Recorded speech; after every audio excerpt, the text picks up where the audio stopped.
तो welcome back class. ये हम बात कर रहे हैं लेक्चर नंबर 6 की, और ये लेक्चर है बेस्ड एडिशन रिएक्शन का ही लेक्चर है ये। So addition of alkenes unsymmetrically. Okay, अभी तक हमने जो बोला था वो सिमेट्रिकल एल्कीन के लिए था। एडिशन रिएक्शन, तो अगर आपको ये पिछला वीडियो अगर आपने देखा है तो उसमें हमने जो लास्ट उस वीडियो को समअप किया था वो ये था कि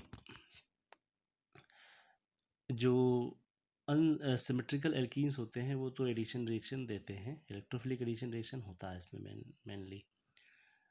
अब अगर अनसिमेट्रिकल एल्कीन ना आ जाए तो हम क्या करेंगे, ठीक है। तो उस केस में जो है जो फार्मूला अप्लाई होता है वो कहलाता है मार्कोनिकॉफ रूल, ठीक है। बहुत आसान नियम है ये, आप लोगों ने पढ़ा हुआ है, समझा देखा हुआ है इस रूल को, कोई ऐसा 12th में था ये रूल, ठीक है। तो अब इस रूल के बारे में हम ज़रा देख लेते हैं कि ये रूल क्या कहता है। तो addition of unsymmetrical alkene follow what Markovnikov rule. Markovnikov rule पहले लिख लेते हैं, फिर इसको हम एक एग्जांपल से समझेंगे।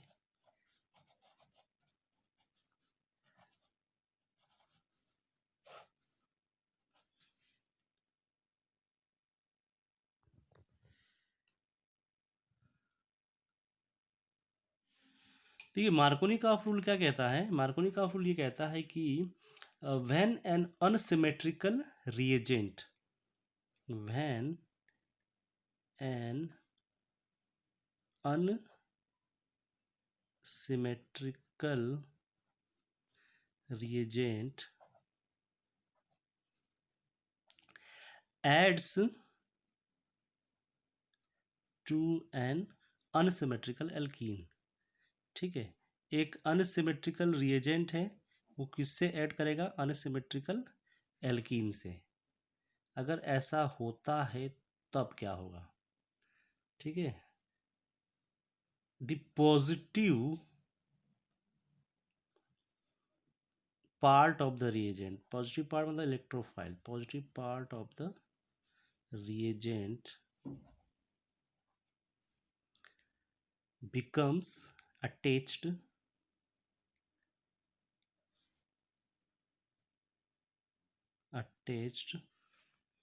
to the double bond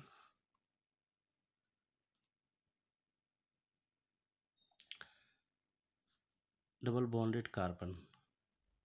ये ध्यान रखना, डबल बॉन्डेड कार्बन की ही हम बात करेंगे। Which has the greatest number of hydrogen atom, greatest number of. तो क्या मतलब हुआ इसका कि जब अनसिमेट्रिकल एल्कीन आप ऐड कर रहे हो किसके साथ, अनसिमेट्रिकल रिएजेंट के साथ, तो जो पॉजिटिव पार्ट है वो उस कार्बन के पास जाएगा, डबल बॉन्डेड कार्बन के पास, जिसके पास क्या है, ज़्यादा क्या है, हाइड्रोजन है, ठीक है। तो ये एक रूल है। अब एक इसका एग्जांपल लेते हैं। मैंने कहा है अनसिमेट्रिकल एल्कीन, तो CH3CH डबल बॉन्ड CH2। देखो इस डबल बॉन्ड के इस तरफ CH3CH दो कार्बन है, और इसके तरफ एक, तो अनसिमेट्रिकल हो गया ये, ठीक है। और एडिशन भी किसका कराना है आपको, अनसिमेट्रिकल रीजन का ही कराना है। तो HBr ले लेते हैं अपन, HBr हमने भी तो किया है। तो HBr लेने, तो यहाँ पे हमारे पास क्या है, अब यहाँ से जो संभावना बनेगी वो ये है कि मैं, ये पॉजिटिव है ये नेगेटिव है, तो एज पर रूल क्या होगा, पॉजिटिव पार्ट कहाँ जाएगा, उस डबल बॉन्डेड कार्बन के उस कार्बन के पास जिसके पास क्या है, ज़्यादा हाइड्रोजन है, तो ये H यहाँ पे आएगा। तो क्या बन जाएगा ये CH3CH, और इस नेगेटिव पार्ट ऑब्वियसली यहाँ आएगा, जब पॉजिटिव वहाँ गया तो नेगेटिव यहाँ आएगा ही, और ये हो जाएगा CH3, ये हाइड्रोजन पॉजिटिव पार्ट यहाँ, नेगेटिव पार्ट यहाँ, ठीक है। अच्छा, मान लो कि अगर ये रूल नहीं होता तो फिर हम ये भी तो कर सकते थे, CH3 CH2 हो जाता यहाँ पर, यहाँ हाइड्रोजन आ जाता और यहाँ ब्रोमीन आ जाता, ठीक है। तो इस रूल ने हमको ये बताया कि ये मैकेनिज्म नहीं फॉलो होगा। क्या फॉलो होगा? ये वाला। इसे हम कहते हैं, इसका नाम ये देखो, दो मिथाइल ग्रुप जुड़े हुए एक साथ, तो इसका नाम हो जाएगा आइसो प्रोपाइल। प्रोपाइल क्यों बोल रहे हैं? 3 कार्बन है तो प्रोपाइल, और आइसो मतलब 2 मिथाइल ग्रुप है, ठीक है। और ब्रोमीन है तो ये हो जाएगा ब्रोमाइड। तो बात समझ आ गई। और ये क्या हो जाएगा? इसका नाम तो हो जाएगा N प्रोपाइल ब्रोमाइड। तो मार्कोनी काफ रूल के हिसाब से तो ये बनेगा। लेकिन अब बात ये आती है कि मार्कोनी काफ ने ये जो रूल दिया है ये किस मैकेनिज्म को फॉलो करता है, ठीक है ना, क्योंकि भाई आपको कारण भी तो पता होना चाहिए कि ऐसा ही क्यों, ठीक है। तो वो मैकेनिज्म से हमको क्लियर हो जाएगा कि ऐसा क्यों होता है।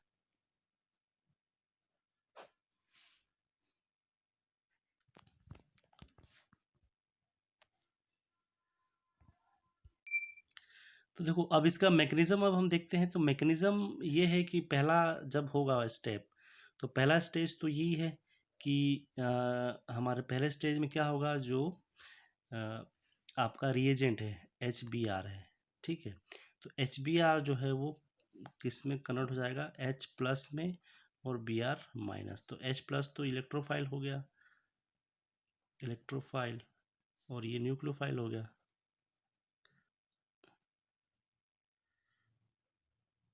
ठीक है। ये न्यूक्लियोफाइल हो गया। तो पहला स्टेज में तो कोई प्रॉब्लम नहीं है। अब दूसरी स्टेप में क्या होगा? दूसरा स्टेप में मेरे पास जो है वो अनसिमेट्रिकल एल्कीन है। तो अनसिमेट्रिकल एल्कीन में देखिए ये जो पाई बॉन्ड है, ये पाई बॉन्ड अटैक किस पे के ऊपर करेगा? H+ पे, क्योंकि पाई बॉन्ड मतलब इलेक्ट्रॉन क्लाउड है, ये हम लोगों ने पढ़ा हुआ है पिछले इसमें। तो मैं यहाँ पे क्या लिख रहा हूँ, पाई इलेक्ट्रॉन क्लाउड जो है वो प्रोटॉन को एब्स्ट्रैक्ट करेगा अपनी तरफ अटैच करेगा अपनी तरफ, ठीक है। तो CH3CH डबल बॉन्ड CH2 ये है, और इसके साथ में हो गया आपका ये क्या? Proton H+। तो ये इस तरह से यहाँ पे जाएगा, ठीक है। अब देखिए प्रोटॉन जाने पे क्या संभावना है कि मेरे ये यहाँ पे जा रहा है, इसका मतलब ये हुआ कि जो इस पे जो चार्ज आएगा इस CH2 पे, ठीक है, वो कौन सा चार्ज आ जाएगा? नेगेटिव चार्ज, क्योंकि pi electron moving towards this side. अगर आप ये थियरी भी समझो कि ये प्लस आई इफेक्ट शो कर रहा है, इलेक्ट्रॉन रिलीज कर रहा है, तो ये इलेक्ट्रॉन का डायरेक्शन तो यही होगा ना। तो यहाँ पर जो है एक कौन सा चार्ज जनरेट हो जाएगा? तो इसको मैं लिख रहा हूँ इस तरीके से कि अगर मैंने यहाँ पर क्या ले लिया? CH3CH, ठीक है, और यहाँ पे कौन सा चार्ज आ जाएगा? नेगेटिव चार्ज, यहाँ पे पॉजिटिव चार्ज, प्लस चार्ज यहाँ पे है, और यहाँ पे CH3, ठीक है। अच्छा, अगर एक दूसरी संभावना को भी हम देखें, एक संभावना तो ये है भाई, दूसरी संभावना को अगर हम देखें तो एक संभावना ये भी बन सकती है CH3 CH2 और CH2, मतलब प्लस चार्ज यहाँ आ जाए, ठीक है। अब यहाँ पे अपने को यही समझना है कि स्टेबिलिटी फैक्टर हम लोगों ने पूरा जानते ही हैं कि स्टेबिलिटी ऑर्डर क्या होता है कार्बोकेटायन का। मैं यहाँ लिख दे रहा हूँ, हम लोगों ने पढ़ भी लिया इसको, कार्बोकेटायन स्टेबिलिटी ऑर्डर। ये क्या है? टर्शरी, सेकेंडरी और प्राइमरी, ये ऑर्डर है। आप देख ही रहे हो कार्बन के साथ 2 कार्बन जुड़े, तो ये सेकेंडरी हो गया, ये प्राइमरी हो गया, ठीक है। सेकेंडरी जो होगा वो ज़्यादा स्टेबल होगा, प्राइमरी जो होगा वो लेस स्टेबल होगा। तो भाई ये मैकेनिज्म तो फॉलो नहीं होगा, क्यों? क्योंकि ये लेस स्टेबल है, फॉलो कौन सा मैकेनिज्म होगा? यही होगा। तो बस, तो फिर आप अपना जो थर्ड स्टेज हो जाएगा, थर्ड स्टेप हमको क्या करेगा? थर्ड स्टेप में जो कार्बोकैटायन बना है CH3 CH प्लस और CH3, इस पे क्या हो जाएगा? इस पे अटैक किसका हो जाएगा? Br नेगेटिव का। Br नेगेटिव जो है वो यहाँ चला जाएगा, तो ये बन जाएगा आपका CH3 CH Br CH3। बहुत सिंपल मैकेनिज्म में, कोई रॉकेट साइंस नहीं है। स्टेबिलिटी देखनी है, सेकेंडरी कार्बोकैटायन की ज़्यादा स्टेबिलिटी है, प्राइमरी कम है, इसलिए सेकेंडरी को हम प्रीफर करेंगे। तो रूल जो बना है मार्कोनिकॉफ का, वो रूल है एक्चुअली में बेस्ड ऑन दी स्टेबिलिटी। तो आपको ये ध्यान रखना है कि मार्कोनिकॉफ रूल जो है वो भी क्या है? इलेक्ट्रोफिलिक एडिशन रिएक्शन का ही एग्जाम्पल है। ये क्या है? एग्जाम्पल ऑफ इलेक्ट्रोफाइल हो रहा है एडिशन पहले स्टेज में, तो इलेक्ट्रोफिलिक एडिशन रिएक्शन, ये ध्यान रखना है। ठीक है, चलिए अब इसी से मिलता जुलता है जिसको हम कहते हैं, जैसे हमने यहाँ पढ़ा है मार्कोनिकॉफ रूल। अब हम बात करेंगे एंटी मार्कोनिकॉफ रूल क्या होता है। ठीक है जी, एंटी मार्कोनिकॉफ रूल, ये भी आप लोगों ने पढ़ा है, कोई इसमें बड़ा चीज़ नहीं है। और इसी को हम क्या कहते हैं? Peroxide effect. परऑक्साइड इफेक्ट नाम इसके पीछे ये है क्योंकि इसमें हम परऑक्साइड इस्तेमाल करते हैं। ठीक है, और एंटी मार्कोनिकॉफ का मतलब इसको इसलिए कहा गया क्योंकि ये मार्कोनिकॉफ रूल के अपोजिट चला जाता है, जो भी मार्कोनिकॉफ का नियम था उसके अपोजिट। तो सबसे पहले इस रूल को देख लेते हैं कि ये रूल क्या कहता है। ये रूल ये कहता है कि इन प्रेजेंस ऑफ ऑर्गेनिक परऑक्साइड, ठीक है, इन presence of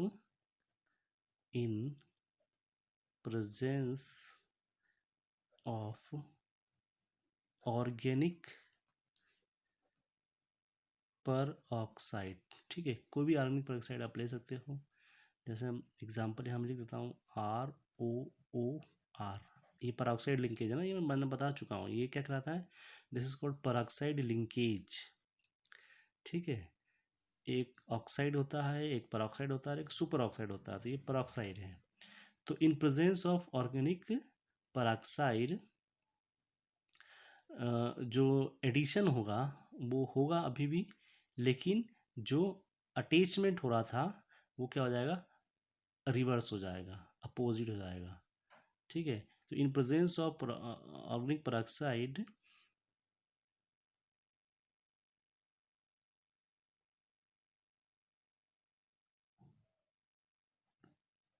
takes a course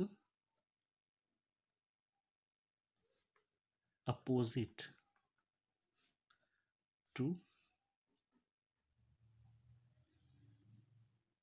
Markovnikov. ठीक है ना, जो भी मार्कोनिकॉफ में आपने किया था उसका जस्ट उल्टा यहाँ कर देना है। वहाँ क्या किया था? पॉजिटिव को कहाँ जोड़ा था? उस कार्बन के साथ जिसके अंदर हमारे पास सबसे ज़्यादा हाइड्रोजन थे। ठीक है, डबल बॉन्डेड। यहाँ पॉजिटिव को उसके साथ जोड़ना जिसके पास कम हाइड्रोजन हो। ठीक है, तो अब ज़रा एक एग्जांपल से देखते हैं इसको क्या है। देखिए एग्जांपल मैंने लिया है यहाँ पे, वही अनसिमेट्रिकल एल्कीन की ही हम बात करेंगे अभी भी, ध्यान रखिए अनसिमेट्रिकल एल्कीन ही चल रहा है। तो मेरे पास है अब HBr। ठीक है, अब HBr में मेरे पास दो चॉइस रख लेते हैं। पहली चॉइस तो है कि अगर मेरे पास क्या है? परऑक्साइड है। क्या है? परऑक्साइड। और दूसरी चॉइस मैं रख लेता हूँ जब मेरे पास परऑक्साइड नहीं है, नो परऑक्साइड। ठीक है। तो एक तरफ मेरे पास पेरोक्साइड आ गया, दूसरी तरफ पेरोक्साइड नहीं आया। तो देखो पहले नहीं वाले पे चलते हैं। तो नहीं वाले में तो ये हो जाएगा CH3, CH प्लस कहाँ पे जाएगा, जिसके पास सबसे ज़्यादा हाइड्रोजन हो, माइनस सपोज यहाँ जाएगा तो CH CH3, ये तो हमने बना लिया। अब पेरोक्साइड आ जाएगा तो उल्टा क्या, CH3 प्लस कहाँ जाएगा, जहाँ पे कम है तो यहाँ पे आ जाएगा प्लस इस जगह, मतलब CH2 पे, और ये हो जाएगा आपका माइनस का CH, सॉरी डैश है ना, बॉन्ड है। तो यहाँ पे ये प्लस है, ये माइनस है। तो पेरोक्साइड में देखिए जब ये वाला मैकेनिज्म फॉलो करना है तो प्लस कहाँ जाएगा, यहाँ पे, माइनस कहाँ जाएगा, यहाँ पे।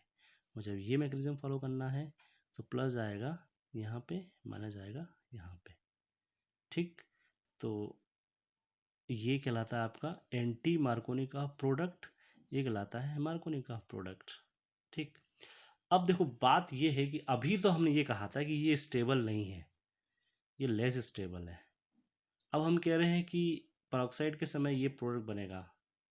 ठीक है, तो देखो अभी भी बात वही है, अभी भी स्टेबिलिटी तो जाहिर सी बात है इसी की रहेगी, इसकी सेकेंडरी कार। लेकिन अब देखते हैं ये है कि आखिर ये क्यों कह रहा है कि ये वाला बनना चाहिए पेरोक्साइड के कारण, मतलब मैकेनिज्म से हमको पता चलेगा। ठीक है ना, तो मैकेनिज्म लेते हैं इसका कि मैकेनिज्म क्या है, मैकेनिज्म से हमको क्लियर हो जाएगा।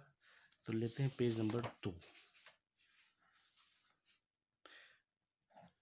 देखिए मैकेनिज्म ये कहता है कि आप ध्यान रखिए, वो मैंने उसमें लास्ट स्टेटमेंट जो दिया था वो कहा था कि जो मार्कोनी का रूल है वो भी क्या है, एक एग्जाम्पल है इलेक्ट्रोफिलिक एडिशन रिएक्शन का। मतलब ये कौन सा मैकेनिज्म फॉलो कर रहा है, इलेक्ट्रोफिलिक एडिशन वाला।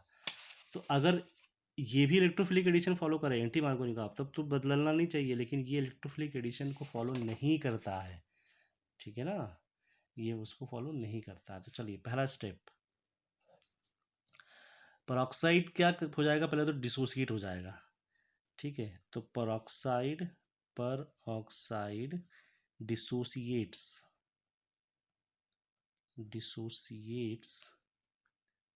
To give alkoxy free radical, alkoxy free radical. तो देखो फ्री रेडिकल का नाम आ गया ना, तो अब समझ लो कि ये फ्री रेडिकल एडिशन है। ठीक है ना, कैसे, ROOR, ये तो पेरोक्साइड हो गया, इसको हीट किया।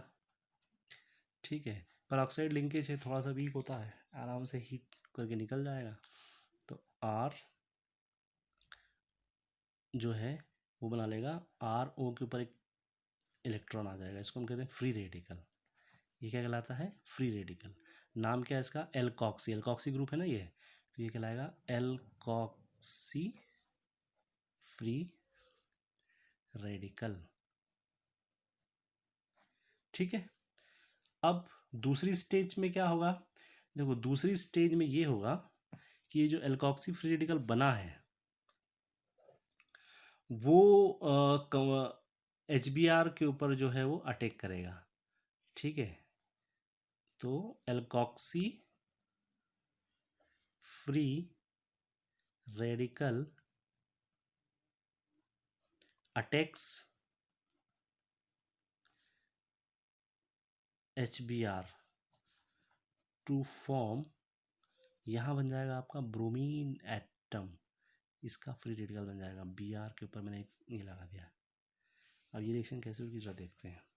मेरे पास है RO के ऊपर मेरे पास एक रेडिकल, मतलब एक इलेक्ट्रॉन, पेयर नहीं है, अनपेयर्ड इलेक्ट्रॉन ना, क्योंकि देखो ये ऑक्सीजन है, तो ये ऑक्सीजन जो होगा वो ये एक इलेक्ट्रॉन, ये एक इलेक्ट्रॉन, ये दोनों से बना है, तो एक इलेक्ट्रॉन यहाँ चला जाएगा, दूसरा इलेक्ट्रॉन यहाँ चला जाएगा, इसलिए मैंने यहाँ लिखा 2RO, तो वही एक इलेक्ट्रॉन है। ठीक है, तो RO और इसके बाद क्या है इसमें HBr, तो HBr के साथ भी तो यही कहानी है, HBr भी जो है 2 इलेक्ट्रॉन के साथ बना है।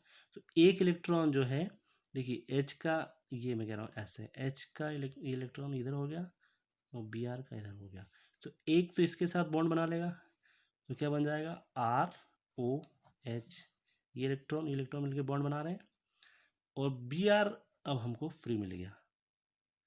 तो अब ये जो एडिशन हो रहा है ना, ये इसका एडिशन हो रहा है, किसका? फ्री रेडिकल का। तो ये रिएक्शन किसका एग्जांपल है? फ्री रेडिकल एडिशन है ये, ठीक है ना। ये किसका एग्जांपल है? Free radical addition. तो फ्री रेडिकल ही एडिशन होगा। तो तीसरा में चलते हैं अब हम, कि जो ब्रोमीन जो है, ब्रोमीन कैन अटैक प्रोपिलीन, है ना, हमारा कंपाउंड तो वही है प्रोपिलीन, टू गिव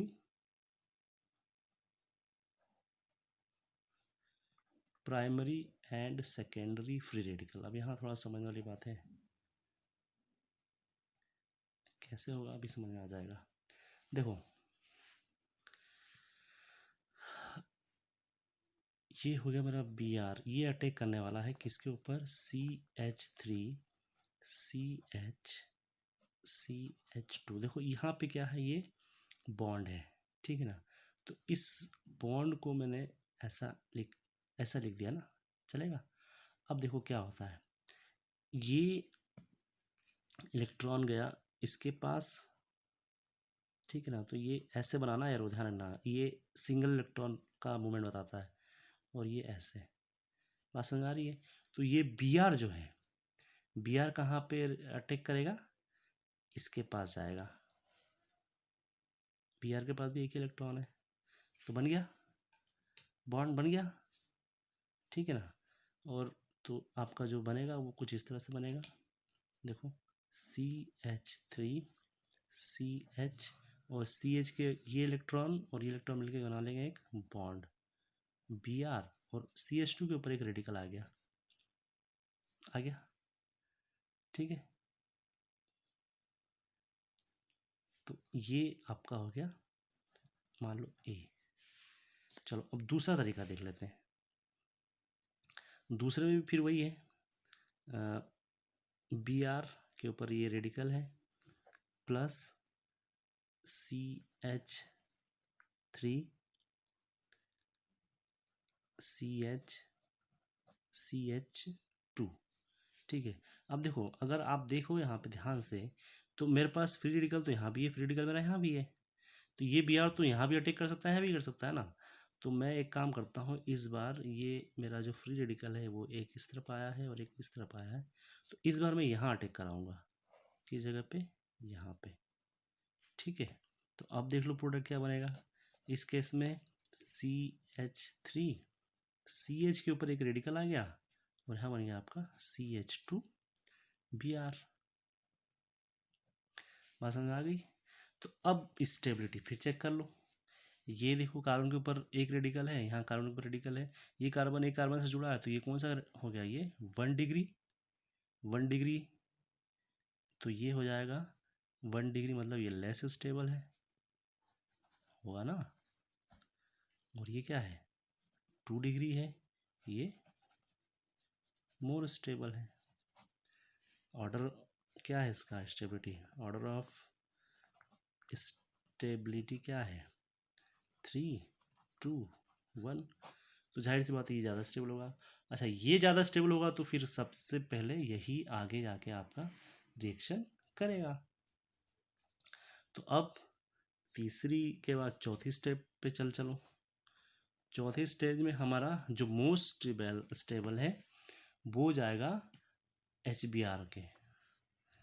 तो यहाँ लिख देता हूँ मैं, more stable secondary free radical attacks to HBr, ठीक है।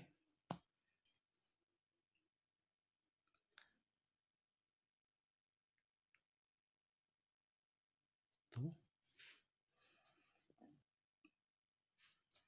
CH3 CH और CH2 Br, ये है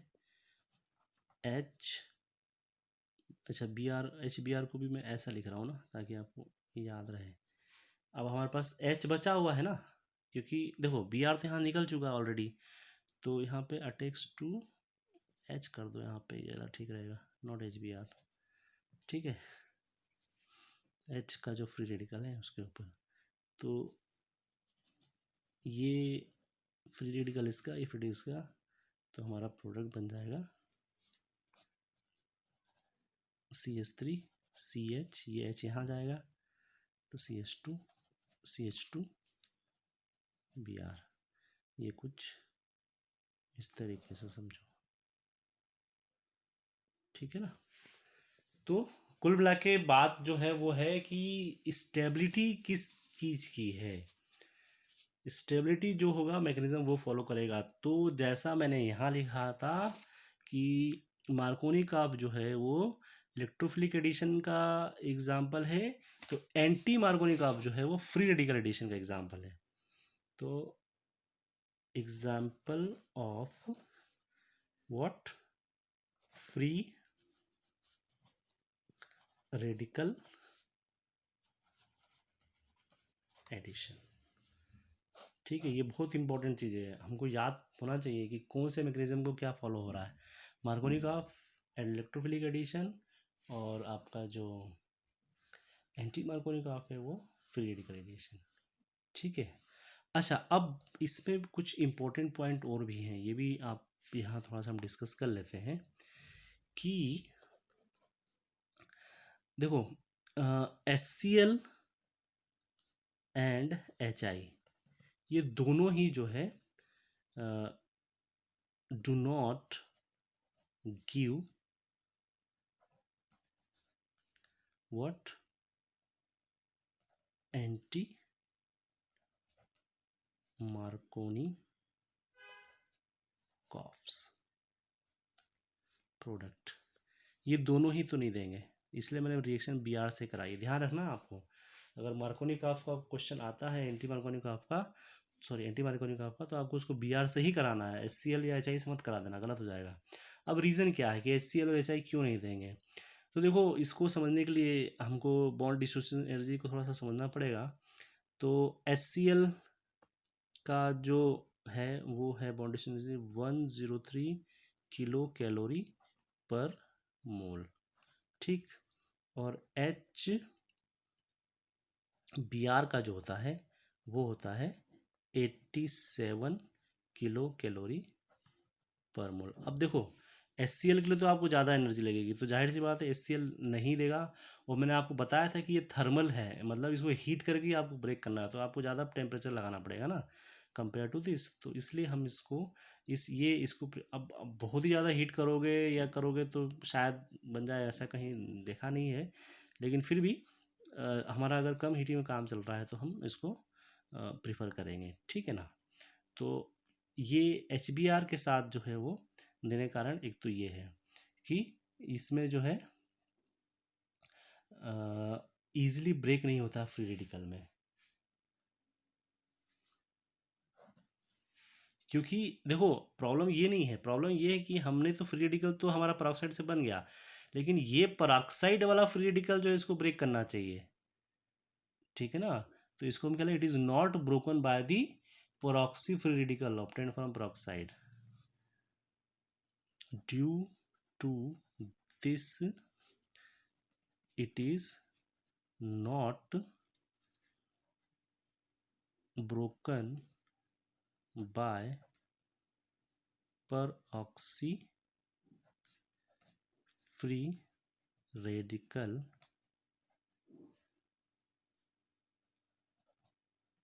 obtained from peroxide, ठीक। तो पहला कारण हो गया ये। सेकंड अब देख लेते हैं कि HCl के साथ तो नहीं है, अब HI के साथ क्या दिक्कत है भाई, देख लेते हैं HI के साथ।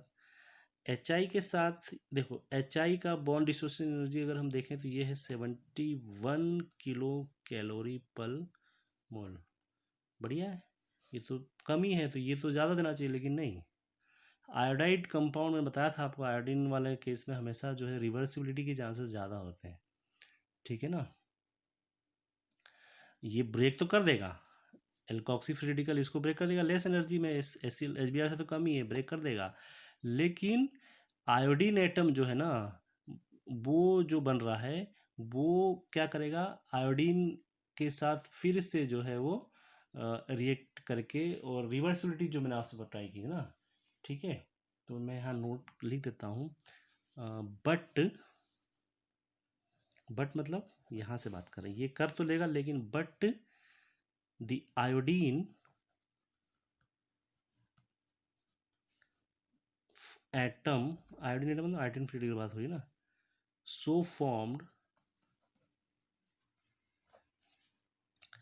सो फॉर्म्ड रेडिली कंबाइन, है ना, ये बहुत जल्दी कंबाइन कर जाता है, बहुत रिएक्टिव स्पीसीज है, readily combine with each other, ये सबसे बड़ी प्रॉब्लम है इसकी, with each other to yield iodine, ठीक है ना, आयोडीन एटम, ये फ्री रेडिकल की बात कर रहा हूँ मैं, आपस में कंबाइन होकर जो है वो आयोडीन बना लेंगे, तो ये खुद ही जब आयोडीन बन जाएगा तो ये अटैक कहाँ से करेगा, तो ये इसके साथ प्रॉब्लम है। तो ये दो रीज़न आपको पता होना चाहिए कि HI और HCl के साथ रिएक्शन क्यों नहीं करता है पेरोक्साइड इफेक्ट। ठीक, अब एक रिएक्शन और हम यहाँ पढ़ लेते हैं क्योंकि वो बिल्कुल इसी से रिलेवेंट है, इस टॉपिक से ही, तो उसको पढ़ना ज़रूरी है और आसान भी है ना, तो इसको हम देख लेते हैं फटाक से। तो थर्ड पेज, और रिएक्शन का नाम है addition of water, addition of water, अच्छा इसी को हम कहते हैं हाइड्रेशन।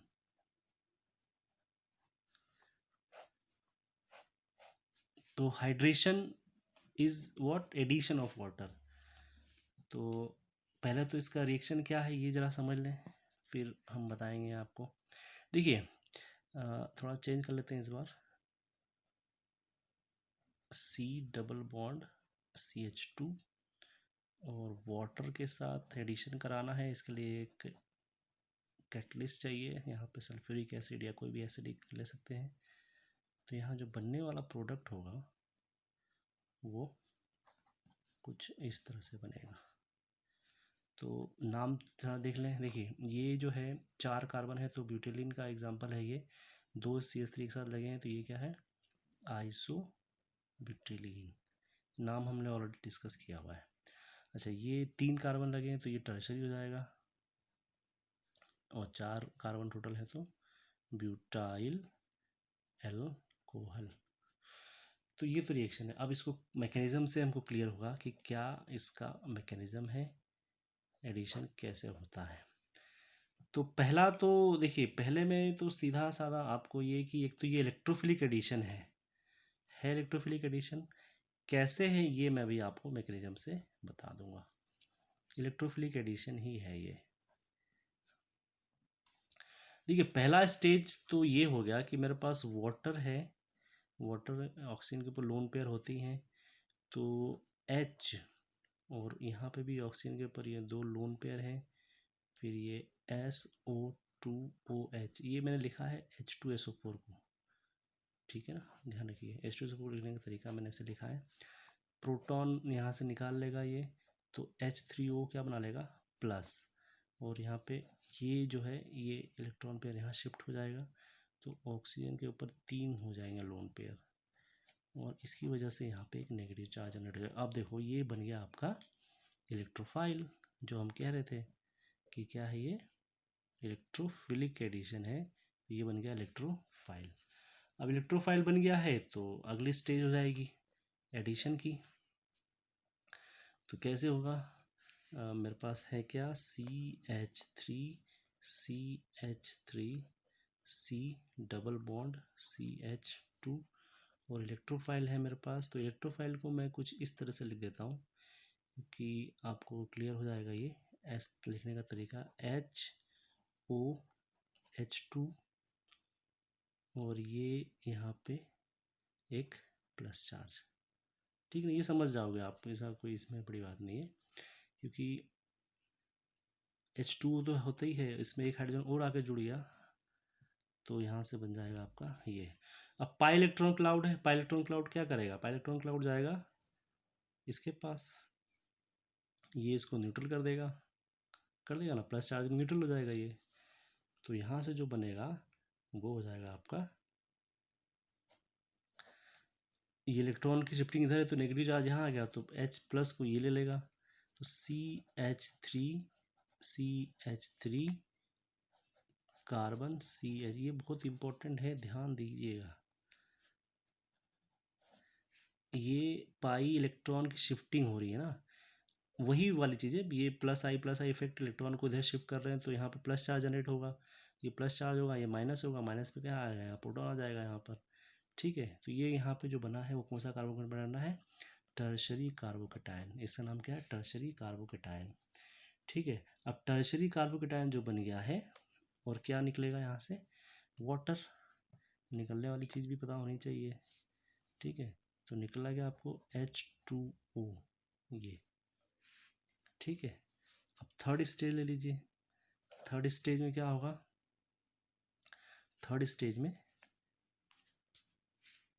कार्बोकेटायन रिएक्टिव है, टर्शरी ज़्यादा रिएक्टिव होता है क्योंकि स्टेबल है, इसके ऊपर फटाक से रिएक्शन करवा दो, कार्बन ये प्लस चार्ज है, ये CH3 है, तो यहाँ से क्या हो जाएगा, OH2, ये क्या है आपका, इलेक्ट्रॉन है, यहाँ चला जाएगा। ठीक है, तो अब बनेगा क्या यहाँ पे, देखो बड़ा इंटरेस्टिंग आ रहा है, CH3 C, ये तो एक तरफ हो गया CH3, और इस कार्बन से ये जुड़ा तो ये क्या हो गया OH, O के ऊपर कौन सा चार्ज आएगा, प्लस चार्ज, लोन पेयर के साथ, प्रोटॉन को निकाल दो, प्रोटॉन निकला, O प्लस जो है वो ख़त्म, ये यहाँ पे हो जाएगा। तो अब बनेगा हमारा अगला क्या, CH3 CH3, ठीक है ना, CH3 और यहाँ से ये निकल गया तो क्या हो जाएगा OH, और यहाँ से निकला क्या आपका H प्लस, ये H प्लस फिर ये इसके पास चला जाएगा, बना लेगा H2SO4 H प्लस, और यहाँ से O नेगेटिव SO2 OH, बन जाएगा आपका H2SO4, जो हमने शुरुआत की थी वहीं पे आपने ख़त्म कर दिया। तो ये मैकेनिज़्म है इसका इलेक्ट्रोफिलिक एडिशन का, आपका सिंपल मैकेनिज़्म है लेकिन पता होना चाहिए कि कैसे काम कर रहा है ये। ठीक है, तो ये एक रिएक्शन हमने बात कर ली जहाँ पर हमारा कार्बोनियम आयन बन रहा है, मतलब कार्बोकेटायन, ये RDS हो जाएगा आपका, स्लो स्टेप है ये, कार्बोकेटायन बन रहा है तो RDS है ये। और जो आपका एडिशन है ये फास्ट स्टेप है क्योंकि वाटर ऐड कर रहा है ये। ठीक है, तो चलिए ये हो गया आपका आज का वीडियो ख़त्म। क्वेश्चन ले लेते हैं। तो पहला क्वेश्चन तो आपके लिए है कि हाइड्रेशन जो हमने भी किया एंड हाइड्रोलिसिस, ये आपको बताना है कि क्या है दोनों चीज़ें, विथ वन एग्जाम्पल, ये एग्जाम्पल छोड़ के।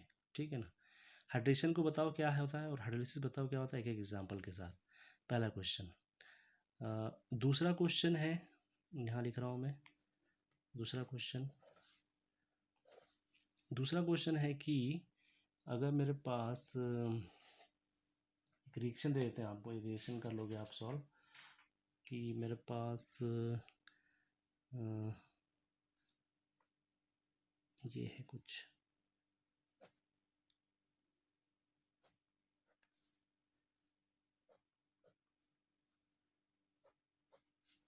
ठीक है, और इस पे HBr का एडिशन कराना है, प्रोडक्ट बताओ क्या बनेगा, इस पे HBr का एडिशन, प्रोडक्ट बताइए क्या बनेगा। तो ये दो क्वेश्चन है, फटाफट कर लीजिए, हो जाएगा। Thank you.